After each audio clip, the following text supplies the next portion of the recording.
Первый завоз материала в этом сезоне. Находимся в кирпич-центре. Будем грузить ручную формовку Багандинского завода. От кирпич ручной формовки Багандинского завода будем строить из него камин. Вот кирпич на ручной формовке, Багандинский завод. Вот беседка, в которой будем строить.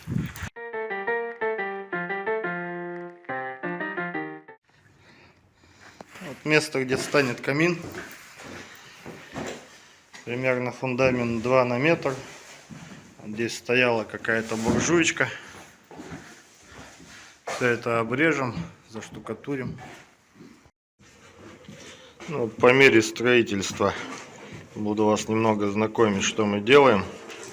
То есть внутри у камина обязательно рубашка вся шамотная. Это так называемый каминный зуб, напиленный под углом, который влияет на тягу.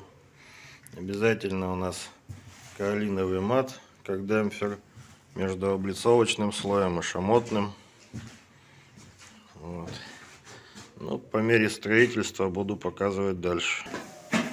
Продолжается строительство камина. Вот это мы сделали дымосборничек. Все отдельно.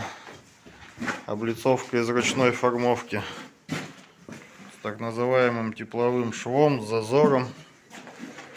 Внутренности отдельно, облицовка отдельно. Это у нас топка, это у нас дровничок. Понемножку поднимаемся. Такая вот у нас ручная формовочка. Вот видите, фактура у нее, все красиво.